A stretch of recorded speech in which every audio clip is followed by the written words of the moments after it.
Everybody, I'm Vinnie, an alcoholic. I've been through this process with the Big Book Step Study sponsor, a loving God, many meetings like this, and I started to make amends, and I practice the ladder steps to the best of my ability, and all the steps each day. And I don't know, before I get into this process, you know, I used to read the Big Book a lot, and whenever I read this now, it brings me right back to the way I drank and what I did to my family and myself over and over. And without doing this stuff and without doing this work, you know, I'll forget that pain, because I know when it comes to this disease, pain has no memory, you know. I found that out the hard way. No matter what I do to my family, no matter what I do to myself, if I don't come here and treat my alcoholism, I will return to that, you know. No matter what I try to take or what doctor tries to help me, it does not matter, you know. And that's my experience with this now. I used to hate reading this. Who gives a crap about a doctor? What do we care about him, you know? He's just another doctor, you know. Give me some medication to treat this thing or whatever, you know. And that was the truth, you know. And when I read this with my sponsor, you know, and I went through this big book, it was amazing. I started to have a spiritual experience, you know, exactly what they talk about. I didn't believe it, you know, and you're cheating yourself.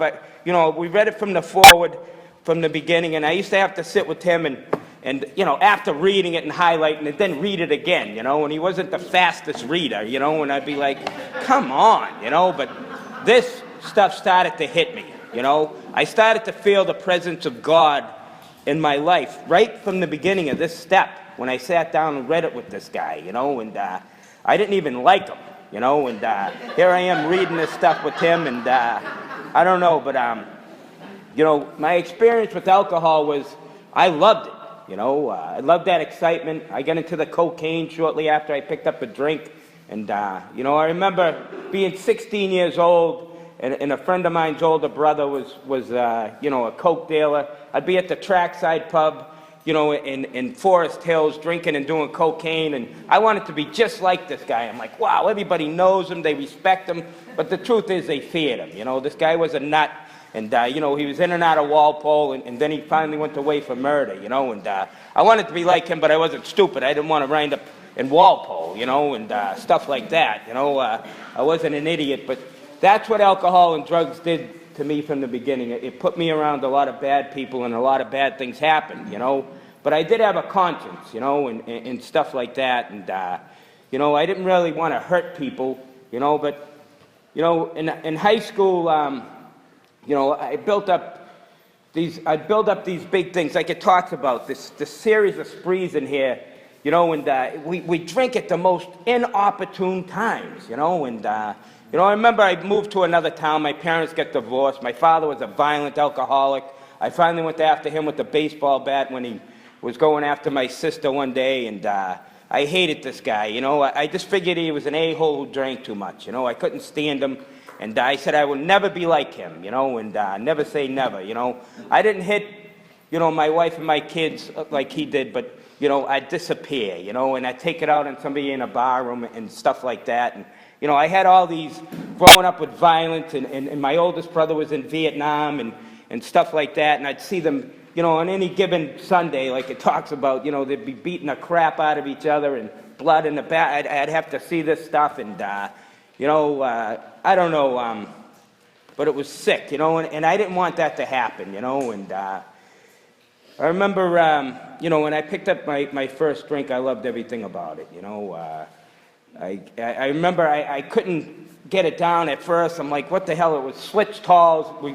We're living on, you know, down in Hull and in Tasket Beach, and I'm drinking with my older brother, and they're like, drink it, you pussy, you know, and I did, and they started fighting. I remember I stole the rest of the beers. I loved it so much. I ran from the beach to the bay. They come over the wall. They kicked the crap out of me for stealing their beers. I was covered in alcohol. I went home, and my father's there. I felt like I was King Kong, you know. I was 13. I walked through that door. He said, have you been drinking? I said, why, is this the one night that you're not? You know, and boom, out went my lights, and I don't know.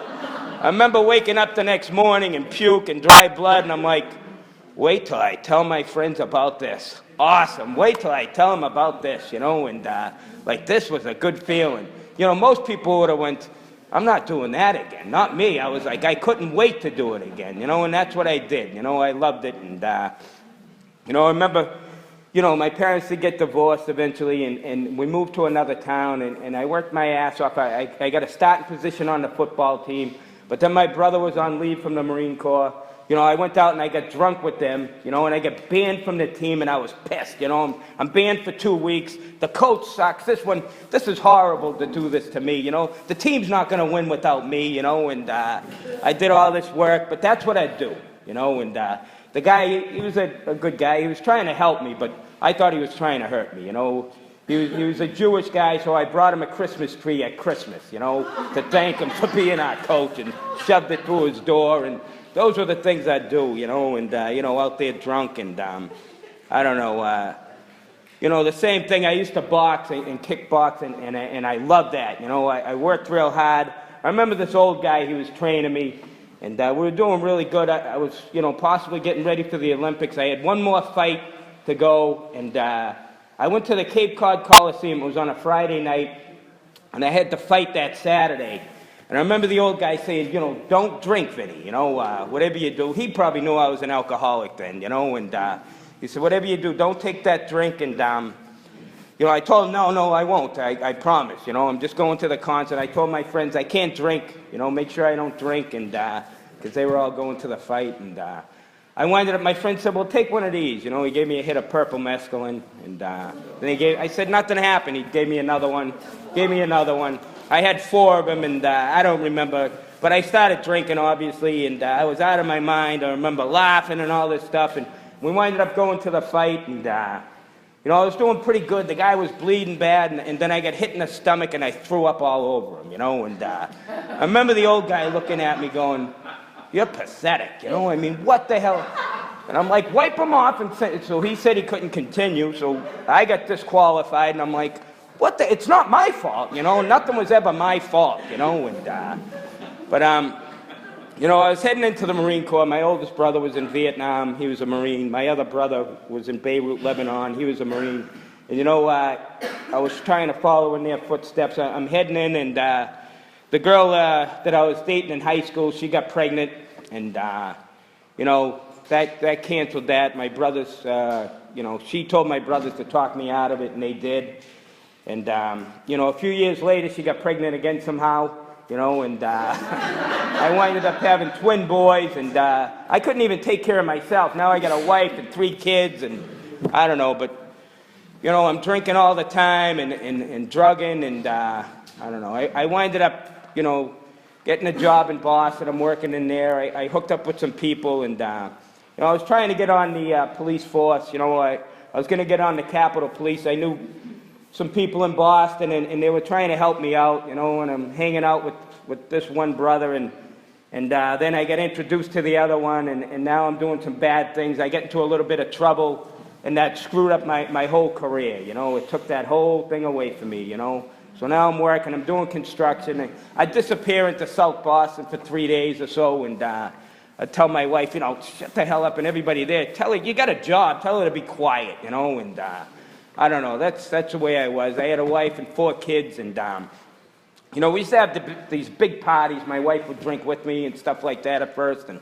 I remember one time she just wanted it to end, and she called the police on us, and the whole party, and I had a bunch of guys from Southie there, and we lived right on the beach in Hull, and the cops came, and I knew the 2 cops, and I still think about this. One of them, I played football with, and the other one, the 2 of them came over to break up the party. She comes down in the morning, we're drinking and doing cocaine together at 6 o'clock in the morning. I got twin boys, and she's screaming at the cops, get the hell out of here, and, the stuff that I put them through, and, those were the people I hung out with. That one of the cops, he winded up shooting himself, and the other one got thrown off the police force for stealing drugs, and, those were the people I was hanging out with, and, I put this woman through hell, and, I wanted to be there. I wanted to do the right thing. I wanted to be a good father and a good husband.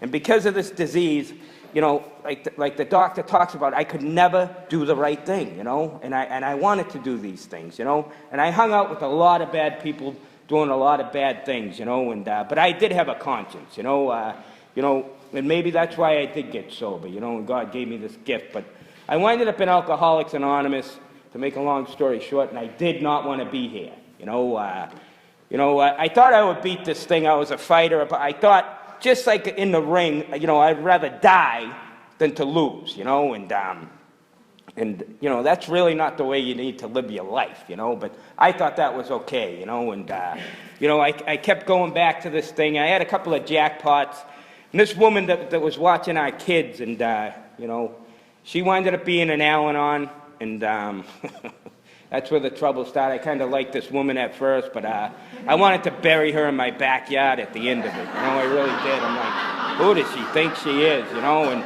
she's telling my wife at the time that it's not normal for your husband to disappear for 3 days at a time. And I'm telling her husband's an alcoholic. He's a bum. He doesn't work, Our kids got nice sneakers. You live right on the beach. Shut up. And that's it. I said, you know what? And by the way, we're moving to South Boston, and thank God she was a strong woman. She didn't put up with my crap. I had a nice 3-decker there. We're going to go there so that I could be next to my work and running with the people. Thank God I didn't do that to my wife and kids. But, I remember her looking at me and saying, look it, people move out of the city to the suburbs. People don't move from the suburbs back to the city, you moron, and if you want to move back there, you go right ahead, but you'll still be paying this mortgage, So is that a no, and it was a no, and thank God I didn't bring my kids up that way. I got 4 kids now that are doing very good in life, One of them's a nurse anesthetist. The other one's an engineer. He works with me. My daughter sells insurance. She was a teacher. She wasn't making enough money. And my other son, I had him in school for a while, but the other kids used to tell me, Dad, school's not for him. He's not going to, I'm trying to get him through, and now, he's in the union with me, and it's good, and if I brought him up in that environment with those people, it wouldn't have been very good. It wouldn't have turned out that way. God put the right woman in my life for a long time, it served its purpose, but, I finally came into AA. I didn't want to be here. I was in and out of this thing for a long time. She told me to get a sponsor. I did.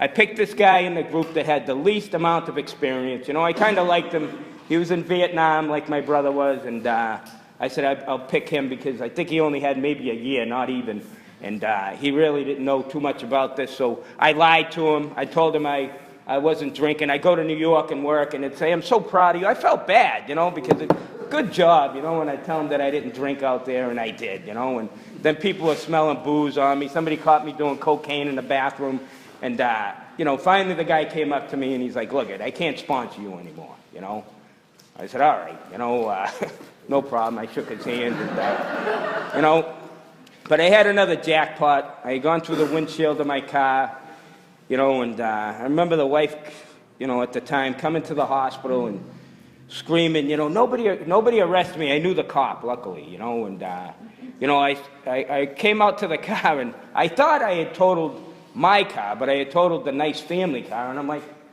where's your car, and that's it. Somebody arrest him. She's screaming. I'm gagging her, putting her in the car, and, but I winded up coming back to another meeting of Alcoholics Anonymous, and I came into this program well over 25 years ago, and, I did not want to stay sober. So if you don't worry about it. You won't, and that's the truth. But, I wasn't even, the only requirement for membership here is a desire to stop drinking. I didn't have that. Everybody else did, and, but this old guy, I remember I was at that meeting. I had 17 stitches in my head, a cast on my arm, and something on my leg. I'm walking around this huge hall over in Weymouth, the Avalon group, and this old guy approached me at the end. I was waiting for a ride because my ex-wife now had dropped me off at the meeting, and she went to her Al-Anon meeting, and I felt like I was in hell. I'm like, God, please just help me, and this old guy approached me and he said, how's it going, guy? And I proceeded to tell him that actually it's going pretty good, I'm not even an alcoholic, if my wife wasn't such a bitch, If she had just kept her big mouth shut, nobody would really know anything, you know? And he looked right at me and he said, you know, some people are so sick they don't even know it. I said, exactly. You know? So that's where I was coming from at the time, you know? You know, the very next night, this guy asked for a ride home, and I'm like, okay, you know, and I really didn't want to give him a ride because I didn't want my wife at the time getting to know him, you know, and he also told her, he's like, oh, I said, listen, this guy needs a ride home. He's just a janitor. We give him a couple of bucks to sweep up. Don't listen to him, you know. She already knew you're full of crap, you know, and she starts talking to the guy, and, you know, we're driving him home, and he says, geez, I got a beach house right near yours down in Hull. And he also said that he had an extra ticket for a retreat the very next day up at Rye Beach. Would you like to come? And I told him, no. You know, I'm not going to a retreat. I said, I need to probably try to get to work. And she's like, you're not working tomorrow. You can't work. You got a major concussion. They already know. I've already called them for you. And you are going. Come by and get him. One way or the other, he's going, you know. And but that's how I was really introduced to this program. This guy was armed with the facts, you know. He had been through the steps. He knew what he was talking about. He was sober for a long time. I wind up in this retreat, and, you know, I don't know. I remember being horrified at first. I'm like, what the hell am I doing here? And I come into the room, you know, at 8 o'clock at night or whatever. This guy is in his underpants, you know, thanking God for a day of sobriety. I said, are you shitting me? They actually do this stuff, you know? And I'm trying to make noise. You know, hey, I'm here, you know, and he didn't care, you know, and I ran out of the room. I was horrified, you know, and, you know, but I was attracted to this man of, you know, what he had. That's not his whitey-tighties, but that what he had, the way he treated his wife, his kids, his grandkids. He had that peace about him, you know, something I always wanted, you know. And he used to tell me things, Vinnie, I wish I could give you a little piece of what I had, but I can't. You're going to have to work for it, you know. And I was in and out of this thing, and then finally I started to get sober, you know. I remember one day, you know, I had gone through way back then the 12 and 12 with this guy, and I remember the change started to happen like it talks about in the doctor's opinion. I said, what's this act of providence? What are they talking about? What do you mean, you know, in the first step of recovery? And he said, it's a change of thinking, Vinnie. It's starting to occur in you now. He said, we're starting to see it. And I was scared at first. I'm like, really? You know, and but that's what started to happen, you know. I started to do this work. I started to stay sober, you know. And I didn't do it this way at the beginning. And it worked for me for a long time. But then my sponsor died. I didn't get another sponsor, you know. I wasn't trusting and relying upon God. I was helping people out. I had a wife and 4 kids. And, you know, I had been sober for 15 years. Around 13 years, I stopped working this program. You know, I had my own boxing gym, my own stuff. You know, things were going good in life, a beautiful home. And I remember sitting there, and I'm taking people into my house. I'd let them live up in the boxing gym. You know, I tell them, don't drink, ask for help, go to meetings. I'm not taking anybody through the steps. I'm not working the steps anymore. I remember my friend, you know, this guy used to come up to me, Big Bob, and Bobby H. He used to say, Vinnie, you can read a cookbook till you're blue in your face, but if you don't get off your ass and do some cooking, you're going to starve to death. I'm like, what the hell are you talking about, you know? And he said, the answers are in the big book for you, kid, you know. And he had been away for murder for 14 years, this guy in Walpole, and he was a good friend of mine. He used to be a boxer. And I seen that change in him. Like, how did this fruitcake change, you know? My anger started to come back. You know, all these things started to happen. This guy was living at my home. He stole my daughter's bicycle. And I said, this son of a, I'm going to kill him. I'm looking for him at meetings. When I get my hands on him, people were trying to tell me, look, you got to look at what you did to your family. The hell with that. You know, no sponsor. He's nothing here, no God. And then one day I'm on a job site, and I get into an argument with this iron worker, and I hit him, you know. I said, to hell with it. And I got away with it. Nothing happened. I'm like, you know what? Maybe I can drink, you know. Maybe I can drink. The mental illness returned, like it talks about. The insanity will return, and we will drink again. We will forget the pain, you know, just like it talked about. And I picked up that drink over in South Boston, and I don't know what the hell happened, but the first night was good. I was like high-fiving my friends, welcome back, haven't seen you in 4 years, try 15, but we'll go with that, you know. And the second night wasn't so good, you know. I remember being back out there and I'm drinking. Now I want some cocaine, you know, I want to add to that. I want to keep drinking, and nobody wants to get it. It's a Thursday night. Come on, Vinnie, wait till Friday, wait till you guys suck, you know. Well, everybody's either dead or in prison now that was any good here, and I get into a fight with them, they throw me out of the bar, you know. Now it's starting to happen. I'm driving in downtown Boston, I find this bum, and I'm like, hey, can you get some coke? He's like, I can get some crack. I'm like, yeah, all right, you know, and he's with his girlfriend. Now I'm in downtown Boston, in the Common, drinking Jack Daniels and smoking crack cocaine, you know. And it occurred to me that, you know, you open this thing up again, this might not be too good, you know, and around 3 o'clock in the morning, I'd be holding this guy's girlfriend hostage, then he'd disappear, he'd go get the stuff and come back, you know. At 3 in the morning, the bum said to me, I'm leaving, you know. I said, where are you going? You're a bum, you know. I mean, where are you going to go, you know? He said, I'm getting away from you, you know. And, so things got pretty bad. I was over at the 7-Eleven trying to get some more money out of the ATM. I had plenty of money at the time. And these guys came in to rob me, you know, and I remember putting the card in, and the money came out. I grabbed the card, and then he grabbed the money. I grabbed it, and I hit this guy, and all his teeth came out, and I got stabbed in the side. The Cheerios are going everywhere, and these people are screaming at me, what do you do? What are you doing? And I'm like, I'm being robbed, you know, and I kick the door open, and I go home. And nobody was supposed to be home, you know. Like I said, I had a beautiful home over in Kingston. I come crashing through the door, I'm bleeding, and my youngest son was there that never seen me drunk or high, you know. He said, Dad, he was horrified. What the heck? I said, listen, just wake me up in the morning. You know, I got to go to work. I was in the union. I was running heavy equipment at the time. And I remember him looking at me, and I said, don't say anything to anybody. This will never happen again, you know. And I meant it at the time. You know, I promised him. He said, Dad, get back to that AA, please, you know. And I remember this kid shaking, and, I was his boxing coach, his baseball coach, his best friend, you know, and he had a little bit of a disability, a learning disability, and I don't know, I remember looking at him, and I did, and I meant it. This will never happen, you know, and, I winded up, he said, it is morning, Dad. He bands me up, and I winded up going to work, you know, and I knew.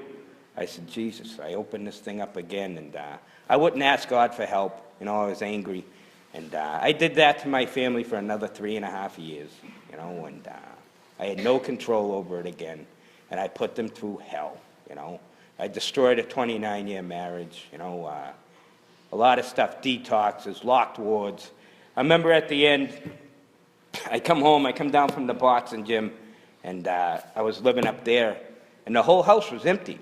Everybody was gone. I'm like, holy shit. They just left a mattress and a note, you know. And I'm like, wow, you know, I got the house, you know. I got the house. And, the whole neighborhood ended up getting a restraining order against me. So I couldn't even go to my own house. I used to have to jump the fence from the back area and go into my house, you know. And it just reached this deep, dark place for me. And I decided it's not worth it, you know. I remember coming home one night, and, I called a friend of mine. I was sponsoring an AA. Another friend of mine was good friends with him, so he couldn't sponsor him. And he had been in prison for 23 years, and I had broke back out, and so did he. So I called him up. I said, hey, call your drug dealer, you know, and he did. He came by the house. I'm drinking Jack Daniels. We go and meet his drug dealer, and I robbed this guy. As soon as he comes out, he pulls up in a yellow Volkswagen down in Plymouth, and he's going to meet my friend in the stall and at the McDonald's, and I just hit him. I took all his money, all his drugs. I didn't care. My friend's like, that's my friend. And I'm like, he ain't your friend. Get in the car. And he's like, who are you? What the hell is, you know, and I don't know. I remember trying to check out that night, and it nearly worked. I never did heroin. I put enough in me to, you know, to kill somebody that did it all the time. I remember him looking at me going, what the hell? Did you just do all? And out I went, you know. I figured this guy would take the money and take the drugs and leave me, but he didn't. He called 911. He started to give me CPR, and I winded up in that, over at the Jordan Hospital, and, I guess I was gone. My family was told that I was dead, You know, I was gone. I went somewhere else. I remember that. And I remember for the first time asking God for help. You know, I didn't want to be where I was. And, you know, it just so happens the guy that I was training up in my boxing gym for 3 years, his father wanted him to be a boxer. His mother wanted him to be a doctor. He was a head doctor that night. And, you know, he kept trying to bring me back. And at the end, he said that he asked God for help, you know, and I was hit with the paddles one more time, and I looked up and, you know, up to this light, and I woke up, and there was a guy that I trained for 3 years, you know. So I know God wants me here for a reason, you know, and I stopped working this stuff, and I paid that ultimate price, and I ruined everything. I winded up in a detox and in a locked ward and all that stuff, and, you know, I remember trying to stay sober. I had a good friend of mine. We were going to meetings together, and this is where this stuff comes in, and you know, we're trying to help each other, but neither one of us are in the steps, and neither one of us are going through the book. And his brother had slept with his wife, and then he married his wife, and he had this major resentment.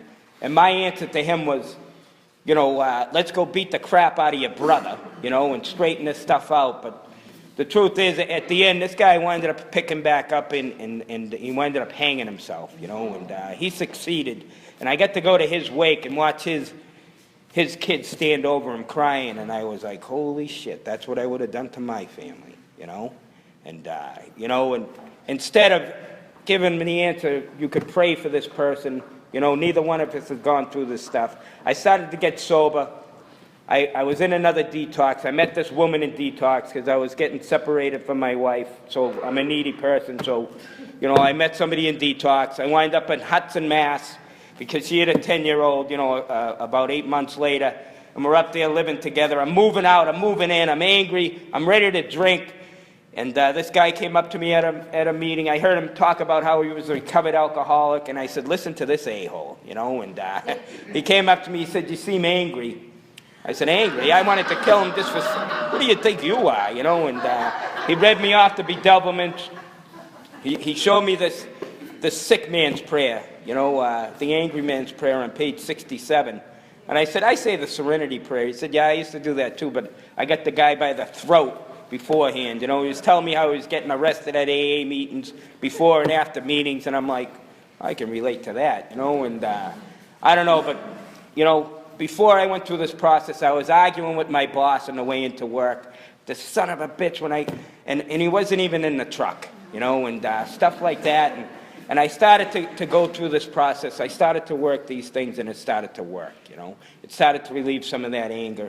And I'll end with this. I remember the first time that it really worked. You know, me and my boss were in this heated argument, you know, and I run heavy equipment, and I threw my hard hat at him, and it wasn't even my fault. You know, it was his fault, so I'm getting angry, and I was about to hit him, and he came up to me, and he said, listen, you can never, even when I'm wrong, I'm right. He said, because I signed your effing paycheck. And I was like, that's it. And I said, God. And I was about to hit him. I said, God, this is a sick person. Please help me from being angry. It worked. I stopped. I said, you know what? You're right. You know, keep signing that paycheck. You know, now he says, why can't I get under your skin? You know, I don't know. You know, but this stuff has changed me, you know, and going through this, you know, it saves you from the powers of the gates of death, you know, and that's the truth, you know, and that's where I was headed again, you know. I remember the doctor at the end, my doctor that had helped me for years, you know, he's a great doctor. But after I had broke back out, he's like, who is this guy? And the same thing, I remember going in, I had a tooth stuck in my hand, and I pulled it out, and it got infected. I remember my poor ex-wife, and we're at the doctor's office, and, you know, I'm shaking, I'm coming off of the booze, and I said, I'm in a lot of pain. And he said, you got to tell me the truth. Did the guy bite you? Because I told my ex-wife he had bit me. Some guy just bit me.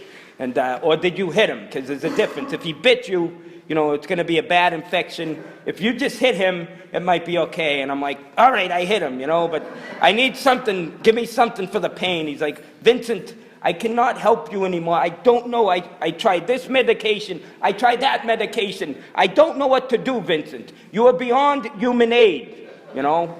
And I'm like, Yeah, exactly. But you got to give me something because I'm going to kill somebody, you know, and he did. You know, he gave me some pain pills, and, you know, that's what it was like at the end.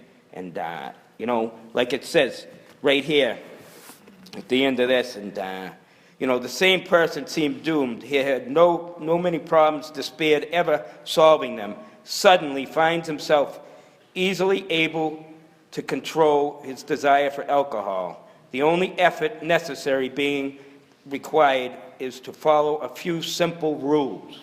You know, I thought there was no rules in AA, but you know what? We sign our own death warrant if we don't follow these simple rules, because there is nobody out there but can help us but ourselves, you know. One alcoholic to help another. That's where our strength comes from, you know. The weak, suffering alcoholic, drug addict, despairing person, you know, we can help each other. There's no doctor out there, it tells me that, you know. There's nobody that can really help me. There's no medication for me, no pill I can take that is going to cure this thing, okay? This is the only way I can try to recover, is by going through this book and to continue to work it. Because if I don't, I'm doomed to that alcoholic life, you know. Like he says at the end, you know, may they come to scoff and remain to pray.